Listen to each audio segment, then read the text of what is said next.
En los canales de televisión y en algunas radios también escuchaba que los que hace una semana eran especialistas en dengue, hoy son especialistas en geopolítica, ¿no? Y hablan de una guerra como si supieran. Entonces, digo, no quiero caer en eso yo. Digo, voy a llamar a gente que sepa. Y voy a escuchar a gente que estudia esto, que conoce el tema. Y uno de los que más respeto en lo personal de este tema se llama Julio Burtman. Él es politólogo y además es geopolitólogo, como él mismo se denomina. Y quiero escuchar cuál es la opinión que él tiene sobre esto que ha puesto al mundo en tensión. Julio, buenas tardes. Gabriel Sus lo saluda. ¿Cómo le va? ¿Qué tal, Gabriel? ¿Cómo va? Gracias por atendernos. No, gracias por la introducción. Bien, no es por nada. Este alineamiento de la Argentina sin ningún tipo de claudicación, como lo llama el gobierno, ¿no? Un apoyo inclaudicable a Israel. ¿En qué lugar nos deja de aquí en adelante? Bueno, hay que ver en qué se traduce, ¿no? Porque el presidente Milei, ya desde la campaña, viene anunciando un alineamiento con Israel que...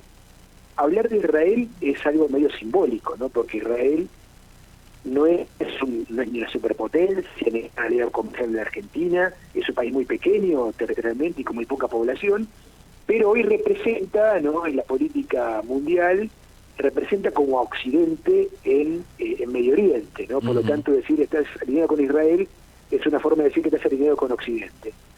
Y bueno, es muy claro a nivel retórico que el presidente Milei está en esa línea, fue su primer viaje internacional, inclusive él lo mezcla con cuestiones de índole personal, ¿no? Porque él habla de su acercamiento al judaísmo y obviamente eso implica también un acercamiento al Estado de Israel, que es Estado judío, pero no sabemos qué va a significar esto en materia internacional, porque es un conflicto que a Argentina no la toca, ¿no? Bueno, a ver, el gobierno sí dice que la toca por la cuestión de Irán, ¿no? Porque el gobierno toma una interpretación que dice que Irán estuvo detrás de los atentados en la embajada y en la AMIA y por lo tanto Irán es un enemigo de Argentina. Pero más allá de esta cuestión que tiene que ver con hechos de los años 90, digamos que la Argentina no está en Medio Oriente y no tiene que ver con este conflicto. Por lo tanto, que Argentina tenga un presidente que retóricamente diga que apoya a Israel, hay que ver en qué se traduce. Y mientras tanto, ¿cómo esta situación que aparentemente se tranquilizó, pero es por minutos? Porque de hecho hace unos minutos el Parlamento iraní, la Comisión de Seguridad del Parlamento iraní dice, estoy traduciendo en inglés, que el país está listo para usar un arma que nunca hemos usado antes si Israel lanza un ataque en respuesta al del otro día. Es decir, esta escalada a la que Estados Unidos pide no subirse, no parece que vaya a ocurrir allí, ¿no? Entonces, es una situación que tenemos que seguir mirando con mucha atención, ¿no? Tal cual. Esto que pasó fue sin más muy grave. No es la primera vez que pasan cosas parecidas en Medio Oriente, o sea, no. Que países lanzan un ataque a otro y otro lo revuelve, etcétera. Ha sido el constante de hace décadas. Pasa que esta vez ocurrió finalmente con Irán enviando drones explosivos directamente a Israel, y la línea de Estados Unidos es, dado que Israel había atacado blancos iraníes en el pasado y que Israel logró rechazar el ataque con el famoso domo, ¿no?, donde sí habría impedido que los misiles toquen tierra, Estados Unidos le dice a Israel, date por satisfecho, como diciendo ya está, como si fuera vos le pegaste, él te pegó, cerremos acá. Sí.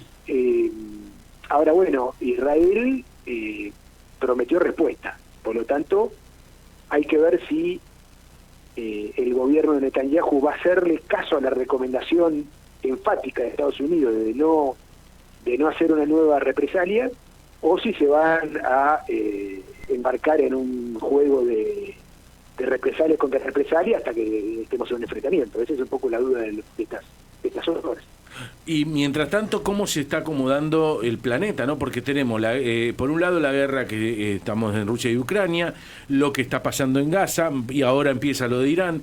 Entonces, ¿cómo se va alineando el planeta en ese sentido? Porque cada guerra tiene sus aliados, y en este caso parece que no uno no sabría dónde pararse.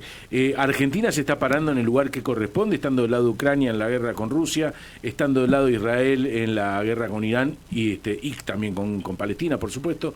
Sí, pero a ver, acá habría que ver, como te decía, en qué se traducen estos apoyos retóricos, porque el caso de la guerra ruso-ucraniana, que es una tragedia porque hay cientos de miles de muertos y sí. Ucrania oriental quedó completamente arrasada por esta guerra, no hay un solo ladrillo en pie prácticamente en aquellas ciudades, pero es si querés, no quiero ser cínico esto, pero es como un antecedente auspicioso de que las guerras no están escalando, porque si bien es cierto que Ucrania recibió mucha ayuda diplomática, económica y militar de parte de los países occidentales de la OTAN, y que Rusia recibió un respaldo implícito de China, porque China, digamos, siguió comercio con Rusia, de hecho le compró más petróleo y gas, etcétera, pero ninguno de estos países, ni los países de la OTAN, ni China se metieron en el conflicto. El conflicto quedó encapsulado entre Rusia y Ucrania, en materia de tropas, ¿no? Sí.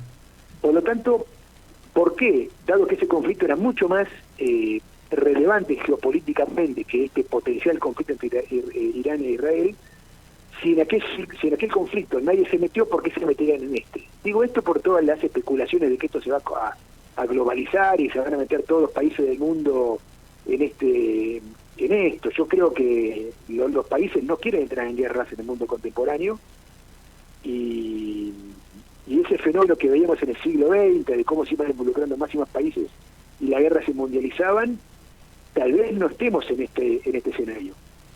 Claro, pero a la vez es como que el gobierno argentino está con una gana de meterse, que hay que sostenerlo para que no lo haga. Sí, es cierto, uno puede recordar los 90, cuando el gobierno de Carlos Menem envió naves al Golfo, que también fue medio simbólico, porque las naves no se acercaron demasiado a la zona del conflicto, pero bueno, es como que se trata de gobiernos, tanto el Menem como ahora el de Milei, que quieren dejar claro que están aliados a Estados Unidos y a los países de Occidente, y por lo tanto hacen como muchos gestos simbólicos, pero no veo de qué forma Argentina puede participar en esto, o sea, que vamos a enviar... no, operativamente no lo veo, ¿no? Es cierto, seguramente Irán va a tomar nota que hay un país en América del Sur cuyo presidente está completamente enfervorizado en su apoyo retórico a Israel, y eso no puede significar algún tipo de señal de alarma, toda vez que Irán es un país que promueve el terrorismo. Pero de ahí a que nos metamos en el conflicto es otro tema. Julio Burman, muchas gracias y un abrazo muy grande. Un abrazo. Julio Burman, politólogo, dándonos su mirada, y prefiero que hable alguien que estudia este tema y sabe antes que meternos nosotros. Bueno, tranquilo.